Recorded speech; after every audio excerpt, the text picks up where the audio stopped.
Yo, what is going on, guys? Welcome back to the channel once again, and today I'm going to be testing out all three rendering modes. We got DirectX 12, DirectX 11, and performance mode. Now, if any of you guys have heard of my channel before, you guys know that I'm basically preaching performance mode is the best rendering mode, and spoiler alert, guys, it still is the best rendering mode for performance, hence its name performance mode. But I still wanted to give a good, fair comparison between the best settings for every single rendering mode and what the FPS comparison is, just to help you guys out. And just so you guys know, for my specs on the PC, just for comparison, I have a Ryzen 3700X CPU, and for my graphics card, it is a GTX 1070. So just so you know about that, how that compares to your PCs, I just wanted to mention that real quick here. Before we dive into the settings and then ultimately the FPS comparison, if you guys are new to my channel, my name's Cameron. I make tons of how-to guide videos for Fortnite, so if any of that sounds good to you guys, be sure to hit the subscribe button. We're growing really fast on this channel. I'd love to make it to 10,000 subs by the summertime. I really think that we can crush that milestone. I do also want to let you guys know about my channel's affiliate, NoPing. Basically what NoPing does is it optimizes your network. This can result in a way lower ping in Fortnite. I went from 70 ping on average down to 20 ping when I first tried out this software. If you guys go into the link down in the description below, you guys will get a 10-day free trial, no cost at all, no payment required. You guys can test it out. If it really does work well for you, at that point it's only $5.33 a month. All you do is simply select a server that's closest fitting to where you live, and then you connect to and optimize it. It does the rest, and it will automatically lower your ping next time you open up Fortnite. So any purchases that you guys actually do make on NoPing actually do help out and support the channel, so really appreciate that. Let's jump back into the video. So guys, we are testing out DirectX 12 first. So if we go into the settings, I'm just going to do a quick rundown of all the settings we have in here.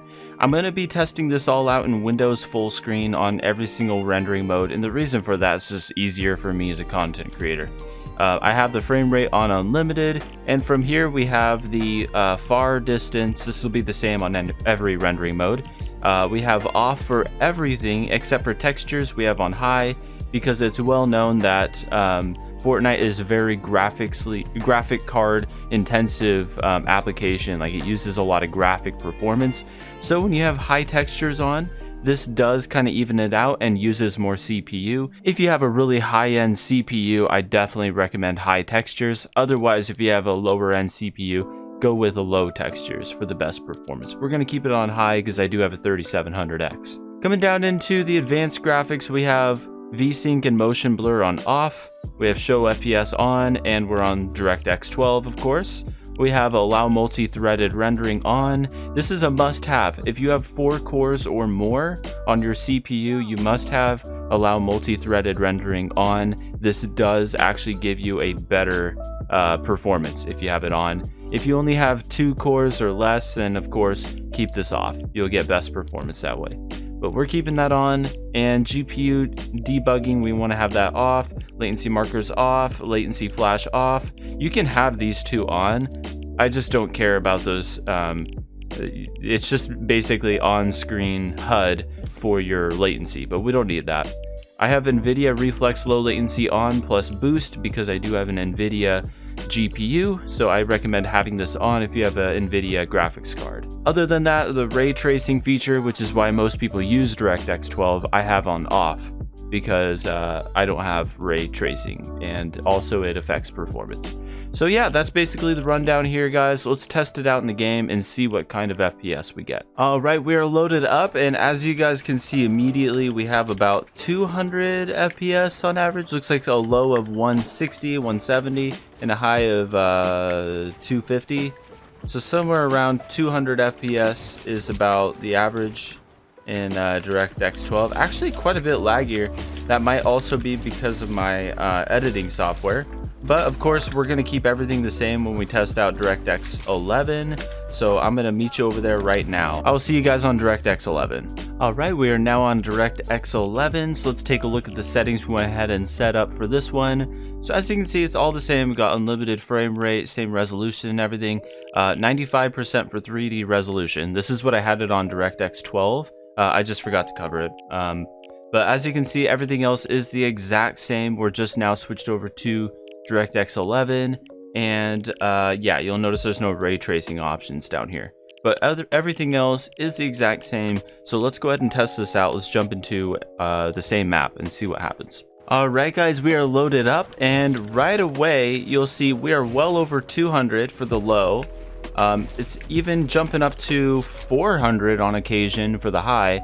Now we're averaging about 300 to 360. So as you can see, it is quite a huge FPS boost just switching to DirectX 11. And that might be because DirectX 12 is still technically in a beta stage. But I think because the only differences really are those extra features like ray tracing, it is looking like you get much better. Yeah, I can triple edit. So yeah, as you can see, it is way better on DirectX 11. Just switching to it, exact same settings, guys. We have not changed a single thing. It just is way less intensive. So I mean, I think we're only going to see it go up from here. We're going to switch over to performance mode now and just test out that one. That one doesn't have as many options for the settings, as you guys will see soon. So yeah, I will see you on that one right now. All right, guys, we are now on performance mode, and you'll notice a lobby screen. Same, I mean, it's the exact same quality in the lobby.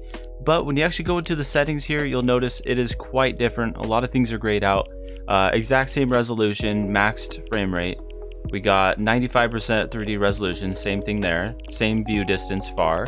Textures still on high, so we still have that option. But you'll notice shadows, anti-aliasing, effects, post-processing, all this is off. We don't get the option for that. On performance mode, we do have meshes on low. You do get the option of high meshes. Do note right now, the high meshes are not bubble wrap builds. Epic is actually investigating an issue after 16.10 where bubble wrap builds have been removed. So you just get regular builds if you go to high. I think we'll test it out with low meshes just so we see exactly the big difference here, because we will see a huge difference. And VSync off and show FPS on, and of course performance mode. Everything else is grayed out. So let's go ahead and jump into our map again and test it out. Alright guys, we are loaded in, and as you can see, we have already a huge difference in FPS. We are getting about 350-ish to about 300 or 400. So I would say it's not as big of a difference from DirectX 12 to what it is at now. Well, actually, resting FPS is 460 to 680. That is a huge difference in FPS from DirectX 11. So I would say it does a good job of taking really good difference in terms of performance when you're just resting, like when nothing's going on. Once you start building, that is a completely different situation, right? Because at that point, like, let me get rid of all this stuff. Once you actually are like resting, not doing anything, look at that. We get almost 500 for the low. We're getting 450 for the low and 600 at the high. So we couldn't get that at like resting, nothing going on in the game. As you start building, as things start getting a bit more intensive, you'll see that does decrease quite a bit. There's a huge drop off there. Now we're getting about 280, and I'd say that's when you really need the performance the most. So it's a bit disappointing that it doesn't carry out like when you're actually in action. Like imagine you're like build battling somebody, and then all of a sudden you're getting like super, I can't even triple edit. But you know what? I think that kind of concludes it here, guys. I mean, performance mode is still king in terms of best performance. It's just not as big of a difference when you start getting into, when you start getting into battle. But I hope this one helped you guys out, at least gave you a good idea of the best settings for whichever rendering mode you use. I know not a lot of people are a fan of the performance mode due to the fact that the builds kind of look weird. But I mean, I think that's a small loss. I think that's a worthy sacrifice, in my opinion, for the higher performance gain. But yeah, guys, let me know what other videos you guys want to see me test out next, or what you'd like to see on the channel. It's been your boy Cameron. I'll catch you guys in the next one. Peace out for now.